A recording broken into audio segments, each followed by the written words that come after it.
আজি আমাৰ প্ৰথমটো প্ৰশ্ন হৈছে কামাখ্যা মন্দিৰ কোনজন কোচ ৰজাই পুনৰ নিৰ্মাণ কৰিছিল? ৰাইট এনচাৰটো হৈছে নৰনাৰায়ণ। বিখ্যাত উমানন্দ মন্দিৰ কোন আহোম ৰজাই নিৰ্মাণ কৰিছিল? ইয়াৰ শুদ্ধ উত্তৰটো হৈছে গদাধৰ সিংহ।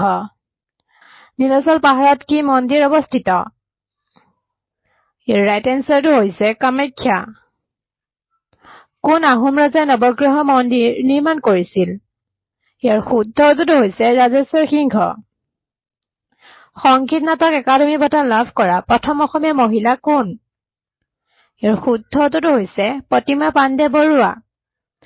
অসমৰ প্ৰথম অসমীয়া দৈনিক বাতৰি কাকতখনৰ নাম কি? ৰাইট এনচাৰটো হৈছে দৈনিক বাতৰি। জ্ঞানপীঠ বঁটা লাভ কৰা প্ৰথম অসমীয়া মহিলা কোন? ইয়াৰ শুদ্ধ উত্তৰটো হৈছে ইন্দিৰা গোস্বামী, মামণি ৰয়ছম গোস্বামী।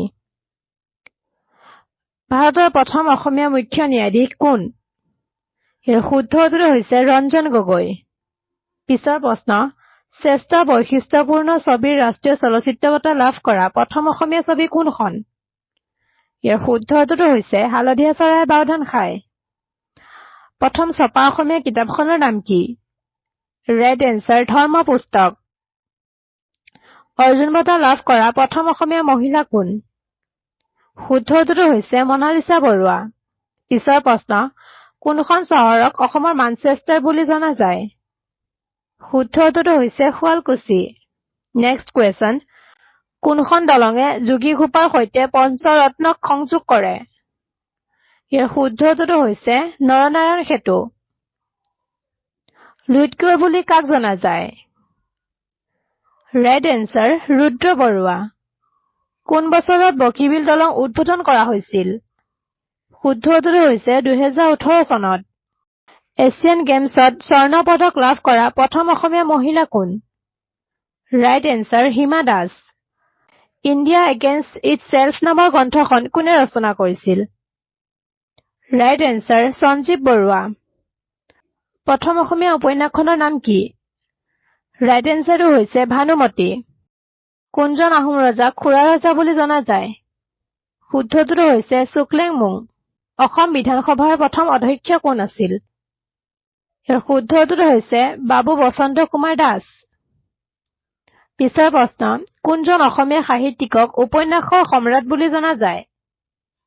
Right answer Rajanikanta Bordoloi. কাৰ্বি পাহাৰৰ সৰ্বোচ্চ শৃংগটোৰ নাম কি? ৰাইট এনচাৰ সিংহাসন। ধোদৰ আলি কোনে নিৰ্মাণ কৰিছিল?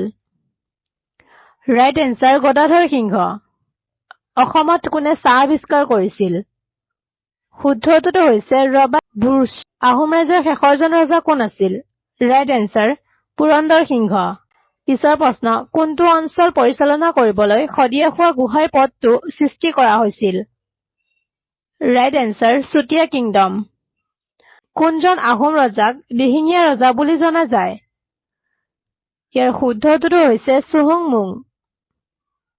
শৰাইঘাটৰ যুদ্ধৰ সময়ত মোগল সেনাপতি কোন আছিল? Right answer Ram Singh. কাৰ বিৰুদ্ধে যুদ্ধ কৰি মূলা গাভৰুৰ মৃত্যু হৈছিল? শুদ্ধ উত্তৰটো হৈছে তুৰ্বাক খান। হিউৱেন চাঙৰ ভ্ৰমণৰ সময়ত কামৰূপৰ শাসক কোন আছিল? Right answer Bhaskar Barman. প্ৰথম আহোম ৰাজধানী চৰাইদেউ কোন বছৰত প্ৰতিষ্ঠা কৰা হৈছিল? ইয়াৰ শুদ্ধ উত্তৰটো হৈছে 1253 চনত। কাৰ দিনত মোৰামৰীয়া বিদ্ৰোহ অন্ত পৰিছিল? ৰাইট এনচাৰ কমলেশ্বৰ সিংহ। আহোম আৰু মোগলৰ অসুৰাৰ আলি সন্ধি কেতিয়া স্বাক্ষৰিত হৈছিল? ইয়াৰ শুদ্ধ উত্তৰটো হৈছে 1639। পিছৰ প্ৰশ্ন, কোন আহোম ৰজাই ৰূপৰ মুদ্ৰা প্ৰৱৰ্তন কৰিছিল? ৰাইট এনচাৰ হৈছে চুকলেংমুং। ঐতিহাসিক নামদাং শিলৰ দলং কোনে নিৰ্মাণ কৰিছিল? শুদ্ধ উত্তৰটো হৈছে ৰুদ্ৰসিংহ। আমচাং বন্যপ্ৰাণী অভয়াৰণ্য কোন জিলাত অৱস্থিত?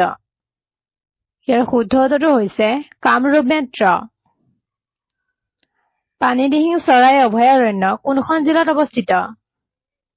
ৰাইট এনচাৰ শিৱসাগৰ পিছৰ প্ৰশ্ন প্ৰথম অসমীয়া ৰঙীন ছবিৰ ভাইটি কোনে পৰিচালনা কৰিছিল শুদ্ধ উত্তৰটো হৈছে কমল নাৰায়ণ চৌধুৰী অসমীয়া উপন্যাস ইয়াৰিংগম কোনে লিখিছিল ৰাইট এনচাৰ বীৰেন্দ্ৰ কুমাৰ ভট্টাচাৰ্য অসম সাহিত্য সভা কোন চনত প্ৰতিষ্ঠা কৰা হৈছিল ৰাইট এনচাৰ 1917 চনত পাতাল ভৈৰৱী কোনে লিখিছিল ইয়াৰ শুদ্ধ উত্তৰটো হৈছে লক্ষ্মীনন্দন বৰা মহাভাৰতৰ প্ৰথম অসমীয়া অনুবাদ কোনে কৰিছিল ৰাইট এনচাৰ ৰাম সৰস্বতী কোনজন অসমীয়াই প্ৰথম দাদাচাহেব ফাল্কে বঁটা লাভ কৰিছিল ৰাইট এনচাৰটো হৈছে ভূপেন হাজৰিকা পিছৰ প্ৰশ্ন প্ৰথম চাহ গৱেষণা কেন্দ্ৰ টকলাই কেতিয়া প্ৰতিষ্ঠা কৰা হৈছিল ৰাইট এনচাৰ 1911 চনত